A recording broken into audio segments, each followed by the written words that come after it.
Alright, so, well everybody, welcome, this is Will, and I give my guest today is Matthew, and we're going to do a little chat about The Last Jedi. I had a friend that did not make it today. I'm going to do something with him later. He couldn't make it because he had to go to work. He would have opposed me very heavily on this movie. So, and I haven't asked Matthew exactly what he thought about it yet, so that's going to be a surprise to me. Alright, so I think we'll just start off with if we can probably cut a few minutes out if we make a pact that 3 characters are totally useless and no point to even talk about them. And Rose. Yep, Rose. Rose, Finn, and whatever Del Toro's character was. I can't remember his name. Yeah, they called him just DJ. DJ? Yeah, DJ. Useless. The whole sequence is 30 minutes of wasted air. The only comment I have to say about Rose and Finn was the really awkward kiss. Exactly. It was something was just off about that, and her logic. He was sacrificing himself for the resistance, but she tried to sacrifice herself just for him, and I don't know what the AT-ATs were doing. They were just watching this whole thing. They're just, I don't know why they didn't shoot them when they had that awkward kiss there. And then they're right at the AT-ATs. They're like 10 feet away from them. And then somehow they walk all the way back to the without them shooting. Without him shooting. Yeah, they had to get back because they were back behind the door. Because the laser battling ram, I don't know what they called it, but it opened the door. Oh man, yeah, okay. So, as much as Finn was a good part of the of Force Awakens, he was filler on this one. That's all he was, filler. I wouldn't have cared maybe if they could have kept him in like where he was still hurt, where they had him all connected to the stuff. Mm-hmm. They could have kept him through part of the movie. They could have really kept him, with all the stuff. But they opened him up right away. He just got up with all that water sack, and he was just walking around half naked. Yeah, and his first words, "Where's Ray?" Yeah. And then I don't understand where this relationship's going. Well, so those 3 characters are totally useless to any the Vegas scene, the message that there's profiteering in war, which. That goes back to the first caveman that started tying rocks to a stick. There was profiteering, so I don't know why we get a message on that right now. What do we think about Leia in this one? Leia. Well, I think this is some of her best acting in the Star Wars. I like the way she acted in this movie. Like Carrie Fisher acting as Leia. I think she did good. Now, when that scene where she flew off into space, I did not like that. Now, I did know something. I found out something that what actually happened is that what most people don't know. I wish there was an explanation in there to make it make a little more sense. But in Legends, there's a thing called a force bubble that protects you from the vacuum of space. Okay. And they made that canon in this movie because that's what Leia did. It was showing her use the Force. But see, I don't know why they expect everybody to know. Now, you said that came from what canon? It came from Legends, and they made it canon. And they made it canon by using it in this movie. Okay. So that made Force Bubble canon. Okay. Here was my question. I can understand. I'm gonna go with the bubble. Okay. And I can understand her coming back in because a lot of people were saying Superman flying, but no. If you can pull a lightsaber to you, you can pull yourself towards an object. I believe. I don't know if that's true or not. My problem with that particular part is she goes into an area that's completely decompressed from space, and she opens a door that I don't think would have any reason for there to be an airlock, but she just opens the door and everybody's sitting out in the hallway. Yeah. And wouldn't that just suck everybody else out? Yes, that is so stupid because it would have just sucked everybody out. We might be picking, splitting hairs on that, but that seemed like there would not be an airlock on the bridge. It had to be the bridge because you know you had Akbar there, but we'll fuss about that one in a second. Yeah. I think they had an opportunity to ride her out. They didn't take it, so you could call it a cop out or not. She could have died in space, and we could have had that slow, you know, her drifting off and had that moment. But they had something else for her to do later, I suppose. Now, because of what at the end with the meetup with Luke, that was good.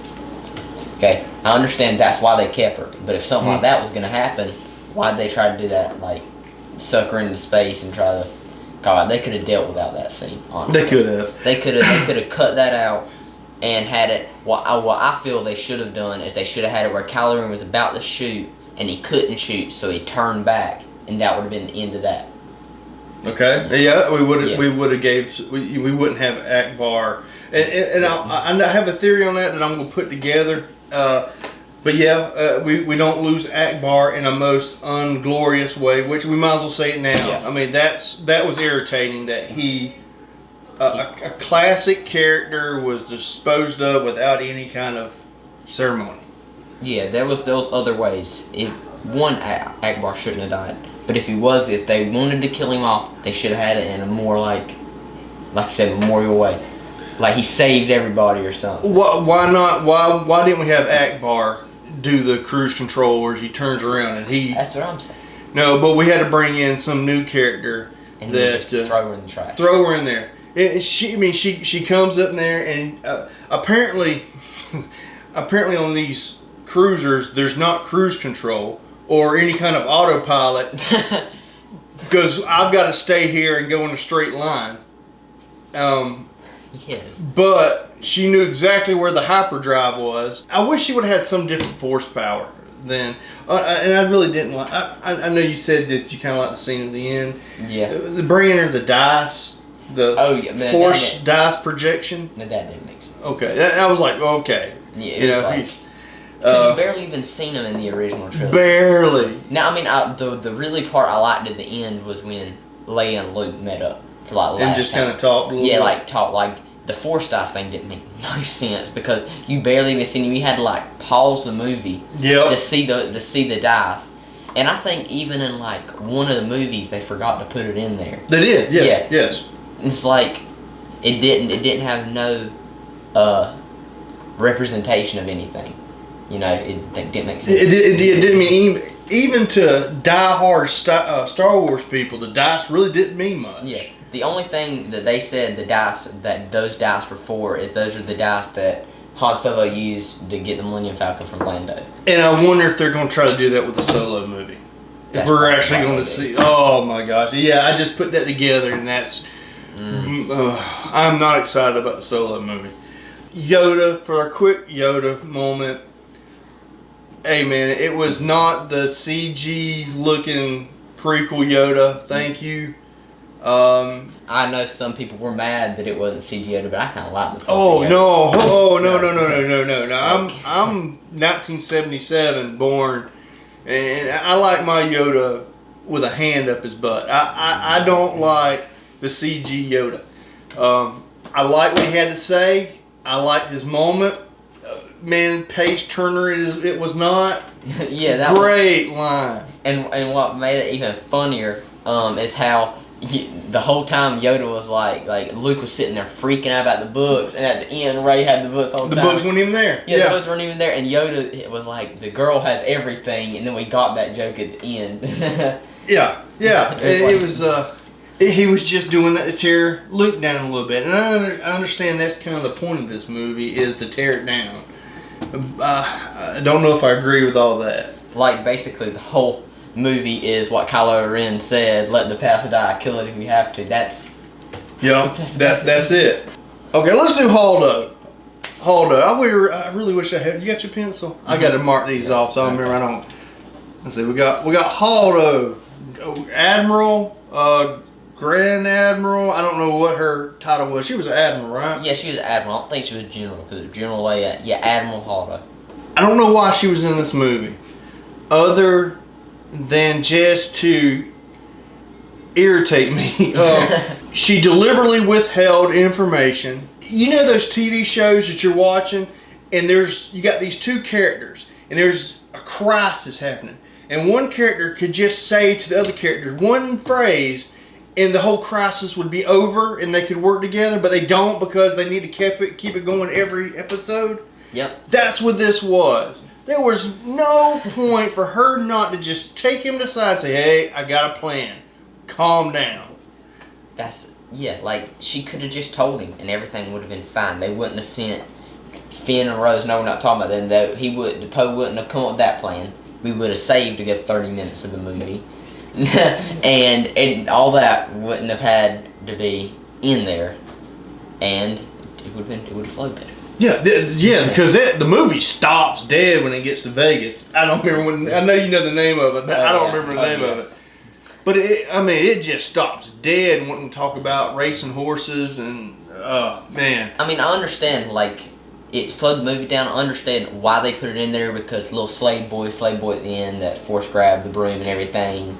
I mean, but still, they could have did that. Yeah, you know what? Star Wars universe is terrible on slavery. They can't abolish slavery to save their life. Slavery has been going on for a long time in the Star Wars universe, and they just can't figure out a way to kill that. You would think that's what Darth Vader would have did, because that's the one thing he hated, slavery, because he was enslaved and his mom was enslaved. Like, you'd think that's the one thing that he would go try to do. You know what? And he grew up 10 years. I don't know how old he was when he left, when little Annie left. But he never wanted to go back and visit his mom or ever take some credits from somewhere and go buy his mom out of slavery. Oh man, we can't do this. We can't go into the old. Okay, yeah. We gotta stick to the. Oh my gosh. Jedi. We done got started on. Yeah, we'd kill that thing. But slavery apparently is still cool in the Star Wars universe. So, and I understand. I understand anybody can be a Jedi. A Jedi. Okay. Even though we're trying to abolish the Jedi right now, because they're saying it's the last Jedi, we need to destroy it all. But I don't believe they're saying you don't have to be a Skywalker to be a Jedi. But was it Yoda Skywalker? No. And Mace Windu Skywalker? No. Wait, that means that there's a lot of people can be Jedis. Yeah, it's like we know that. So why are we trying to make this point? I have a feeling they put little boy at the end because they talked about. I think that was Rian Johnson's touch, because Rian Johnson they're making a whole new trilogy with him directing. I think that boy is going to be the center of it, and that's why he put it in there. Slowed down the movie, really didn't fit, but I think that's what it's setting up. One thing I wanted to say about Holdo, and I think we already said she didn't know where the cruise control was. She knew where the hyperspace was, and she did one great trick against Hux. I thought it was a good trick. She tricked Hux by not turning on the blinker to show that she was turning around to aim towards him. By not turning the blinker on that ship, Hux had no idea she was fixing to come right at him. Hux is an idiot. Let's jump on Rey real quick. Rey continues her abilities with 2.5 training. She's good at filling rocks and cutting rocks and floating rocks. Well, see, there was one, like, wow, she's so great. But there was supposed to be more training scenes, but they couldn't put them in because the movie's too long because of the Canto Bight scene. Yeah, I know where they could have cut 30 minutes. They could have cut, like, that's what gets on my nerves, is that we could have saw more of Rey's training, and it would have made more sense how she advanced a little bit if they wouldn't have had that casino scene. But if they would have cut that, they could have put in more training, and it would have kind of flowed better. She's learning the balance of the Force, right? Mm-hmm. Okay, so she goes to the dark place that turns out to be a mirror. Yeah, that was trippy. It was trying to do the Empire tree scene, but I didn't understand. Show me my parents, and it showed a reflection, right? And it had to happen. I've only seen it once, so yeah. She like looked in there and she was like, I want to. Yeah, that's exactly what she asked. She asked to see her parents, and all it did was show many reflections of her. And when she would move, it would move too, and it was just like, wow. She's a clone. That's it. She's a clone. There's a bunch of clones. There's a clone Rey battalion out there somewhere. All right. So Rey's parents, nobodies. Yeah. I believe that's a red herring. I think that's false. I think maybe the director thinks that's where we're going to go with this, but I think Abrams going to retro. I think he's going to cut that back. Abrams going to go back, it's going to be like two kids fighting. Okay, Ryan Johnson's going to be like, no, Rey's parents are nobody, and then J.J. Abrams is going to be like, nope, they're somebody, and he's going to totally contradict what this movie says. He's going to be like, Kylo Ren's a liar, and something like that. He's got to, because that makes no sense. I'm glad nobody's brought up midichlorians, but theirs makes no sense that Rey's so good with no training. She knew about the Force for 15 minutes before she was throwing down. Yeah. That's Force Awakens. Yeah, Force Awakens. But still. So I think Rey's parents, the nobodies, is going to be a bunch of drunks. Please. I mean, they even...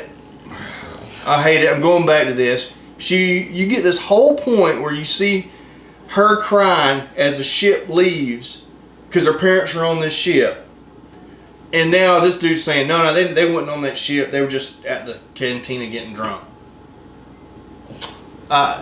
No, I don't think that's going to happen. But all right, Snoke. We ain't talked about Snoke, have we? Nope, we have not talked about it. Snoke is the biggest red herring ever. We get from Abrams the most power. This guy's controlling Kylo to this guy is just nobody. It got on my nerves so much because he was sitting there preaching about, I can see your thoughts. I can see every movement, but apparently he can't see how Kylo Ren's turned the lightsaber 2 feet away from him. And that's like I have a theory, which a lot of people have this theory that Snoke was force projecting himself in the throne room, kind of like Luke did. Because if you think about it, you know how Snoke said he connected Kylo and Rey, and at the end of the movie, Kylo and Rey connect again. Right. And if Snoke was connecting them, how could they be connecting if Snoke's not alive? I understand they could have connected. Yeah. But I kind of think that Snoke may be alive. Well, here was my thought. My thought on this was Kylo was playing Snoke. Yeah. Kylo was letting him think he was doing all this, but he already had this ability. Made the character build up the character a little bit more. Snoke, where you knew a little more backstory. Well, the backstory's the problem. Yeah, that's what I like. That's what I needed. I needed to know how Snoke got his hooks into Kylo. You know what? I'm not going to talk about Hux. Although, if you want to say something about Hux, because I got a lot to say about Hux, but that all fits into a lot of different things. I think Hux was at the first in Force Awakens, and I'm going back to Force Awakens. In the Force Awakens, he was like crazy leader Nazi, okay? Because he was going like crazy, and in this movie, they're basically, I don't know, he's like a big joke. Everybody like jokes around with him. He went from Hitler to Colonel Klink from Hogan's Heroes. That he went from somebody that could have been a threat to somebody that's not a threat to anybody. The Ewoks would have no problem with this guy at all. Like when Hux was getting mad at Kylo at the end when Snoke was dead. Yeah. Okay, and I was just like, I wasn't scared Hux was not a threat to Kylo. I did not feel that Hux was any threat to Kylo. No, if he would have been crazy Nazi at the beginning, I maybe would have been a little scared there was going to be some fight or something like that. Well, that moment you're talking about, when you got Hux talking to Kylo after the fight, the great fight scene. Great, oh my God. Hux has got his little pistol out, and when Kylo gets up and he kind of holsters it, he says, "What happened?" And Kylo says, "Rey killed Snoke." I almost had something wasn't right. I'm like, Kylo, what's he gonna do, man? Just say we've had a change in leadership. What's Hux gonna do? He ain't gonna do nothing. He's just gonna salute you and say, "Yes, sir." That you just gave Rey the biggest bump up. She killed the leader of the First Order. Well, you know what? Captain Phasma, what'd she do? She showed up and did nothing. Agreed. Yeah, that's a. She needed Phasma. Captain Phasma could have not just in Last Jedi, even in The Force Awakens, she needed more character build-up. She was like, she had the awesome armor. She was like one of the coolest looking characters, and they didn't build her character up, and they killed her like a wuss twice. And if you've ever seen Game of Thrones, this woman's intimidating. She is a big woman that they wasted her so bad, and then she just Boba Fetted. She just got Boba Fetted. So Phasma was just wasted opportunity. Poe Dameron, one of the only people that had a character arc in this whole movie to me. Yep. He is the only. Well, there's three people. I think Poe had the best character arc. I think Kylo and Rey still hold reigns is the point of this movie is Kylo and Rey. But Poe had the hothead moment. He went through a real character arc. Well, I think, yeah, he went through a character arc, but this is how I look at it. His lesson was to learn you can't always be a hothead, and you can't just fly out there and just shoot, you might die. To learn his lesson, I like Finn, but if Finn would have sacrificed himself, I think that would have helped Poe learn that there's sacrifice. Like, kind of finished his character arc, but he never learned his lesson. He did go through a full character arc, but there was still kind of a lesson missing that you can't just keep on taking all these risks. You have to slow down and not let everybody die. Well, I wonder if they're building him up to be the real leader of the Resistance. I feel like they are, because Leia, they said they're not bringing her back. Yeah. I know I'm back on Leia, but they're not bringing Leia back. General Holdo is gone. Yeah. So now there's really no leader for the Resistance, or the Rebellion now, I'm pretty sure. Didn't they change it back to the Rebellion? They changed it back, which I think Resistance didn't make sense if they were part of the Republic Army. Yeah. Why are they a Resistance? Why don't they just call it the New Republic Army? Yeah. But whatever. So I like Poe's. Poe was a good, strong character in the movie. Good. He had an arc. He learned a lesson. He's going to be a stronger character in the future because of it. All right, before we get to the big boy, we're going to talk about Kylo. Kylo's still Kylo. I have so much hope in Kylo. I still have a lot of hope in Kylo. Man, I had so much hope that when I like the way Rey and Kylo are partners. They work so good together. Mm-hmm. I love that scene when I know we ain't supposed to be getting on scenes. When they fought them, I actually thought Kylo was good. And then he went and he still had some dark in him, but you could tell he was coming back to the light a little bit. Right. You could see his advancement into the light and less from the dark, but from a little bit of Rey's help. And there is redemption for him. I see it. There's going to most likely be redemption for Kylo. But I loved the team. I would like in the next movie for them to turn into a team and eventually work together. It can happen. I mean, they work pretty good. The fight scene was spectacular. And you know what? We'll go ahead. We'll just hit Luke real quick, and so we can get to the actual scenes of the movie. Okay. So Luke Skywalker, to me he's not my Luke Skywalker. He's not the guy. He's not the Luke Skywalker I have grown up with. He was a completely different man. And to me, it didn't make a lot of sense, some of his actions and choices. Well, I know he's not the old Luke Skywalker, and you don't like the new, but for me, I kind of like how it's like that. It's showing that everybody in the galaxy is like, oh man, Luke Skywalker, when I think it shows how even the greatest people can still fall a little bit. Like, I mean, yeah, Luke Skywalker was great, but I think they showed how he got a little darkness in him, and he kind of fought it back, kind of. He wasn't the great and mighty Luke Skywalker everybody thought he was. You know, kind of like, okay, I know you didn't watch this movie, but it's kind of like in Moana with Maui, and he was all good, and then he stole something, and he was kind of bad, but everybody thought he was good just to get people like him. I know you ain't watched that movie. Was this Japanimation or something? Oh, it's like some animation from Disney or whatever. Oh. It's just some other Disney movie, but it's kind of like that. Everybody thinks he's this great guy, but he does stuff that's not good. He didn't think it shows more human in him, because he didn't think when he just pulled that lightsaber on Kylo and he was just gonna like kill him, and then he regretted his decision, and so he went into hiding because of it. But that's just what I think. This is the guy that saw the good in the darkest man in the universe. He saw light in Darth Vader where nobody else could see light.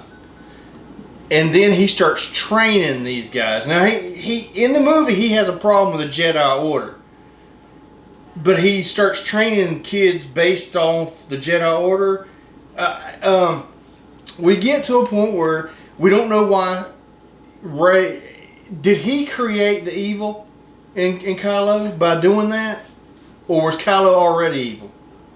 I think Kylo was battling with the evil. I think Snoke was already pulling Kylo's string, or like messing around, like trying to get in Kylo's mind, and he was kind of conflicted with the dark and the light. And I think that was like the last bit of snow, like before the avalanche or whatever, the thing that turned the tables, and he felt betrayed by Luke, and so that's what made him fully go to the dark side.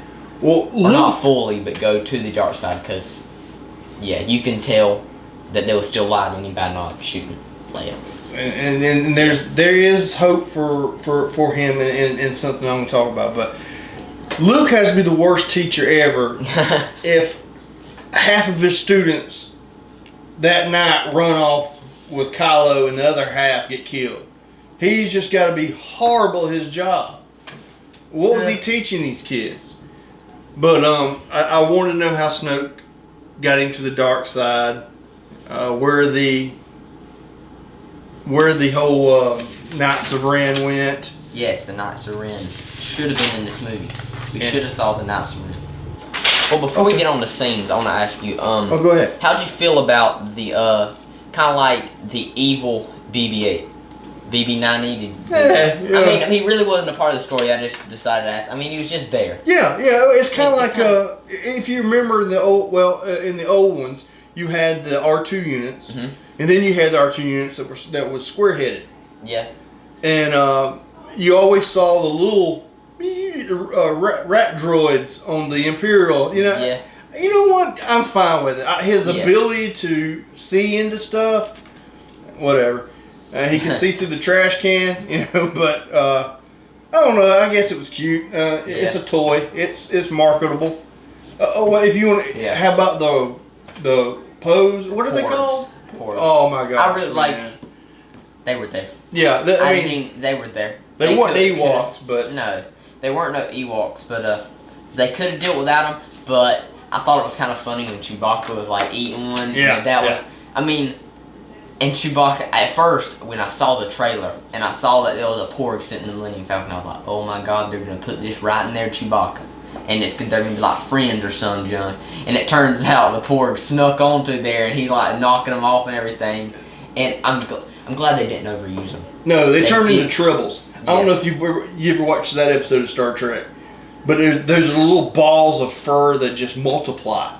And everywhere they go, you know, they open up something, a whole bunch of them fall down on the Kirk. They were tribbles. They were just cute little things that just everywhere. But Chewbacca, you killed it, you skinned it, man. Finish your job. Go ahead and eat it. He was about to eat it, and they're just looking at him. I mean, you done scared it. You done killed one. You done skinned him. What's? Oh man. Went and they did that little Easter egg towards the beginning of A New Hope when he was drinking that blue milk. Oh yeah. Now, I first thought it was weird, but then when I realized what they were referencing to, I was like, that's kind of. Yeah. I think they were. I think it was a direct reference to that. Yeah, it was a direct reference, and it was cool. Now I didn't like when he was on Arc 2 when he got that spear and jabbed it in the water and went across it and he killed that fish. Right. That was a little far-fetched. Oh, and some parts of it were far-fetched. I like where he milked it, but then when the fish thing is a little... Now, when you was at the theater, did people laugh when he grabbed the lightsaber and threw it over his... Yes, every laugh. I thought, I mean, I was a little mad, but then again, it was kind of funny because there was so much build-up in the last movie. There was so much suspense. Everybody was like, oh my gosh, what's going to happen? What's he going to say? He just gets it, throws it over his shoulder. And I think that was how Ryan Johnson was saying that I'm going to get all your fan theories and throw it over my shoulder. I think that's exactly what Ryan Johnson meant. I can't remember if that was the second or the third time my eyes rolled. I think the first time my eyes rolled was during the Hux troll scene. You know what I mean? Yeah. Hey, I want to talk to. I hated that. I'm gonna jump on this one little theory real quick. Okay. Always love to hear some theories. No, this is not much of one. Probably heard it a bunch of times. The reason I think Kylo has a chance for redemption is let's just for argument's sake say Han lit the blade himself. I have a feeling he did. Okay, so we got Han lighting the blade himself, killing himself, but taking that burden away from his son. Then we have him not shooting Leia, but the other TIE fighter shooting. Okay, so he's balked on two. Now he goes to fight Skywalker at the end, and Skywalker makes it. If you strike me down in anger, I'll always be with you, or something. It was something like that. It was what Ben. What Obi-Wan, Ben Kenobi said. But he technically didn't strike him down because he wasn't there. So we have him not killing the three people that he blames for a lot of the problems in his life. So he's not actually, he's murdered folks. No, let's don't get that confused. But the three people that we think, so that's why I think he still has a chance for redemption, even if it is to throw himself down a shaft on the Death Star. I don't know, but I think he has redemption. Now, with the thing you said back in The Force Awakens with Han Solo igniting it, I thought Han Solo did ignite it, but when you look into the script, it says Kylo ignites it, but of course they just put that in there to make people. I thought Han Solo ignited it, but I feel at first I thought he was, but after I saw The Last Jedi, I think that Kylo ignited it because he's burdened with it. Because Luke kept on saying, I'll stick with you just like Han Solo stick with you, and you can see the on the Battle of Crate, when he's sitting up in the command shuttle, and he's like, they're about to do the battle, and then the Millennium Falcon comes down. You can just see this, his like facial expressions change, and he's like, shoot down that piece of junk. He gets like mad. It's like it brings back the memory of that, and it kind of burdens him down. Okay. Yeah, that's what I think. I mean, plausible. Very much so. Although it was a fantastic fight scene with Kylo and Rey, fantastic. It pretty much did nothing. We went full circle to end up in the same place we were when we started. And there's the moment when the lightsaber, both are pulling on lightsabers. I almost expected one of the Wayans brothers to pop up on the screen and say, "Message!" Because that's us, man. That lightsaber, half of us don't like it, half of us like it. We don't, man, that lightsaber scene, I understand, but what do you feel about Kylo with his mask, like not having a mask anymore? Does it really change that much for you? No, because he emotes so much with his face and eyes. Yeah. That I don't. It's completely different than when we had James Earl Jones doing the voice, and we had Darth Vader, to where we got a really good actor playing Kylo. So the mask was half cool to me when I first saw it, and I'm all right with him. If he gets his face knocked up again, maybe he'll move to something. But I mean, I like the mask where it on, and I like the way that he destroyed the mask, because Kylo Snoke told him to take off the mask, but that's not like the reason. And like I said earlier, the basis of the movie is let the past die, kill it if you have to. And he was in The Force Awakens, he was stuck on Darth Vader, right? And that's I think that's the whole reason he had the mask. So he was like a tribute to his grandfather, and he kind of just left that behind him. So he left the mask behind too. So I like the way they took away his mask. I mean, it's gonna kind of suck when I know this is like a stupid reasoning, but when people go dress up as Kylo Ren, they're gonna have to have a wig and everything. They can't just wear a mask. Yeah, that's true. Disney might not like that. They want to sell a mask. Yeah, they want to sell a mask. They want to sell when the voice changes and everything. Now, what I didn't like about that is we end the first Force Awakens with bring Kylo back and we can complete his training until we get take off that mask. You look stupid. I hated that. That was my theory is Luke took all the Padawans on a class field trip, then got lost, ran into Snoke in his white van full of candy. Or it could have been a new bold choice his director was making. I keep hearing about bold direction and just not explaining anything and ignoring canon because canons are dangerous. All right. Biggest pet peeve of this whole movie to me was the entire plot of the ships getting away from the First Order. The whole plot of the thing. This dude must have watched Battlestar Galactica and thought, man, I like this idea. And completely ignored a lot of junk on this. Okay, what did you have on? Because you can see right here, man, I got way too much on this. I just thought, man, like, I thought it was cool. When I was in the movie theater, I was like, dude, cool fight scene, cool chase scene. But then the more I thought about it, I was like, they're running out of gas. Is the First Order running out of gas too? Like, because they get out of range of the cannons, can't the First Order just go a little bit further and get them in range in the cannons? I mean, it didn't make sense. One good point of that is, yes, there's a such thing called a hyperdrive that they could have shot a Star Destroyer up ahead and blockaded them. Okay. Also, this is space. You don't, if you do a huge burst, you don't have to continue to burn to go the same speed. You can just keep on going. You can just keep on going the same speed as the burst. There's no friction. There's nothing to, and okay, I'm with you on a lot of it, and this is where okay, yeah, my absolute biggest issue to First Order is these guys are the Germans from Hogan's Heroes. I said Hux loses Starkiller Base, a dreadnought, 4 out of 5 Star Destroyers, a half of whatever Snoke rides in, and he gets a verbal warning from HR. Kendall Ozell comes out of hyperspace too close to Hoth and is forced to resign. This is how the First Order works. Darth Vader ruled with an iron fist. These guys have a union. Yeah. Okay. So I'm sorry if I take up too much on this. Oh no. Okay, Hux has got to be the worst leader I have ever seen in any of these Star Wars movies. When he jumps in, and I looked this up on Wikipedia, because this right here made me so irritated.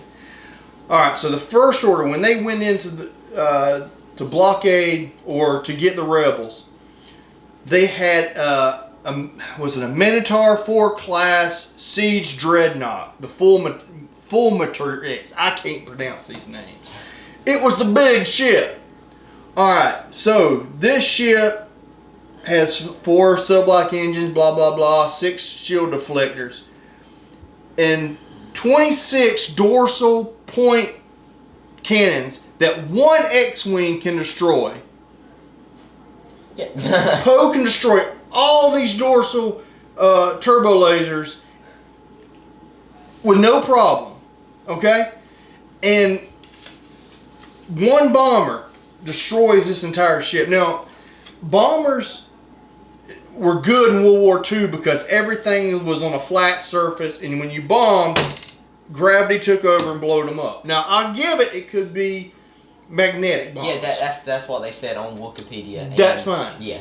I'll accept that. But the difference of this is, if you got 1 bomber coming, and the only person alive was the bombardier because the pilot was dead, everybody was dead except the woman with the button. If this ship's coming, all you got to do is just what Amelia Earhart should have done and pull back on the stick a little bit, and that junk just don't work. This is X and Y axis. You can fly over this thing if you want to. This is not a battleship that's on the ocean. This is not a factory sitting on a piece of land.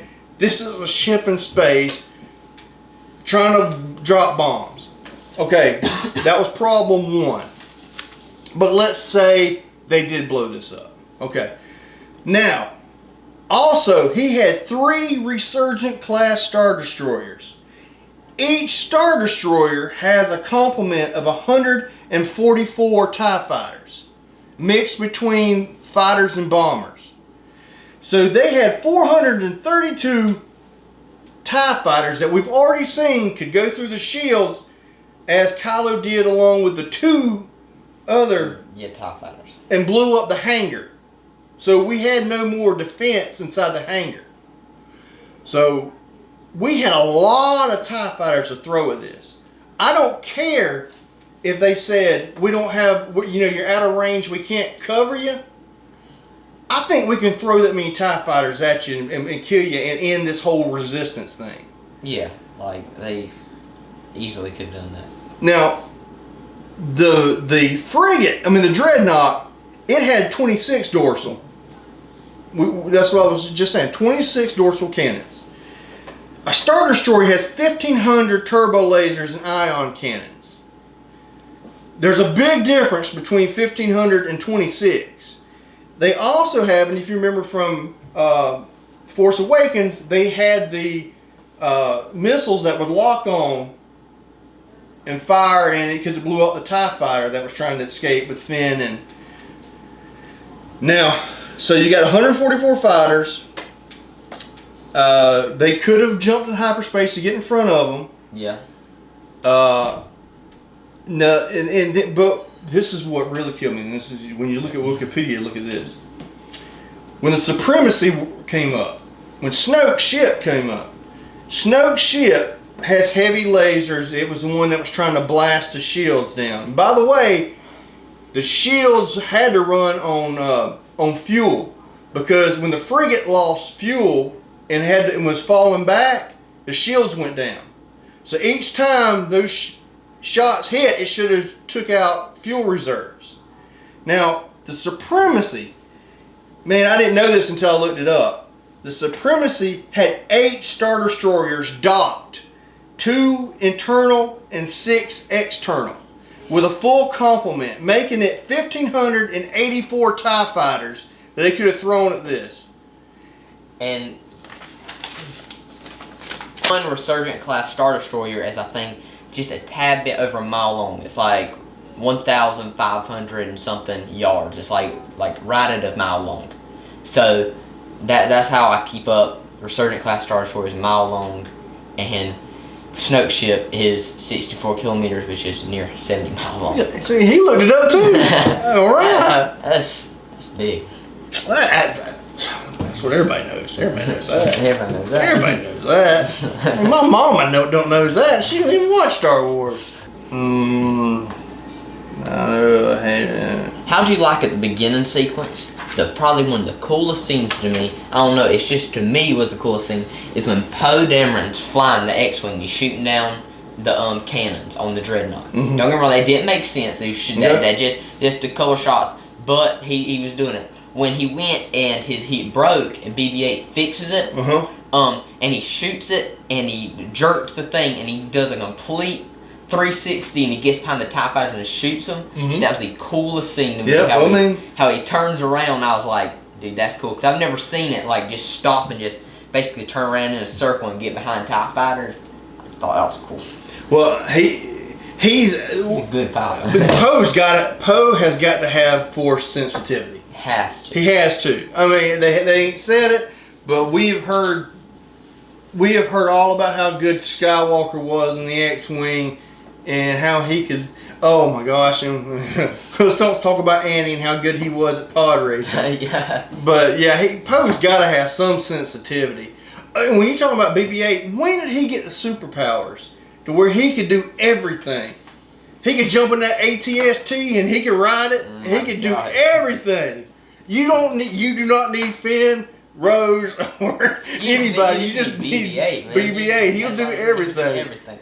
Now, one thing, I know this ain't like really to the movie, but I gotta talk about this. What got on my nerves is, okay, so he got into the AT-ST, right? Okay, and so it broke apart, and you see the whole head was off of it. And so on this is totally off topic, but I've got to say this.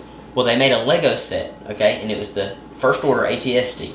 Mm-hmm. It did not have the whole top on it, and it was $40, and it's just the bottom 2 legs with BB-8 sitting on top of it. Really? Yes, it doesn't have no top. I saw it the other day for $40, and they had one on clearance for $35. And it's just the bottom, and they call it the AT. When you look up First Order ATST, pictures of it will come up without the head on it, and then some with the head on it. And I was like, that's not a First Order ATST. That's a First Order ATST with the whole head ripped off. See, I bought a lot of Legos, but I have a 7-year-old son. So I had the throne room, Palpatine's throne room and everything. It's gone. I bought a whole bunch of them when I went through chemotherapy. I was enjoying putting those together. My son destroyed every one of them, so I ain't buying no more of them. They too expensive for my kid to blow them up. Well, okay, so let's wrap it up. What did you think about the first Last Jedi? Last Jedi. I thought it was a pretty good movie. There was some that I liked it. Okay. Or I liked it, loved it, but there was parts, like you said, that didn't make sense. When you looked at it, if you looked at it with like a microscope or whatever, and you looked at the science behind it, it didn't make sense. Like some of the things. But at just a movie, if you didn't put any science and stuff into it, and not like the numbers of X-Wings and everything. Like, I know, if you just look at it at a movie standpoint, like you're just watching it, it looked pretty amazing. They did good on everything. I liked it. There was some stuff that didn't make sense. They wasted a couple characters. It was a pretty good movie. I enjoyed it. Like I said, I'm going to go see it again this weekend, so... Yep, good luck. Hey, I'll enjoy watching it again, and another time. I'd watch it again. It is not nowhere near my favorite one. No. I liked Rogue One more than I liked this one. Than this. I think if they wouldn't have put a new director in there, this movie would have went great. No. When they did this whole vision, JJ is I have seen Lost. JJ's bad about starting something and giving it off to somebody else. Usually that somebody else carries on what JJ was thinking. No, not this guy. He completely went his own direction. We were forgetting everything. And it irritates me a little bit. And now that we're going to bring JJ back, I think there's going to be a problem. I think there needed to be more planning. He brought up Lord of the Rings. Lord of the Rings, 2 years before that movie was made, they had that sucker planned out. They had it. They filmed it back to back to back. So there was no room for them to rethink anything, and it went great. And it was fantastic. The extended cuts are fantastic. Now, Hobbit, they did it a little bit different, and you can see a difference between Hobbit and Lord of the Rings. This is the Hobbit trilogy of Star Wars to me. It's going to be enjoyable, but there's problems because of this whole switching out directors. You know what? But you can make the argument that George Lucas did the first Star Wars, and then Ivan, I can't remember. Yeah, somebody else did took Empire, which was fantastic. The Empire was fantastic. And somebody else did Jedi, but they were all listening to George on this, and now we don't have as much. Disney just wants that green. Not everybody's. I didn't hate it. I'm not going to say this is the worst movie ever made, like some people would say.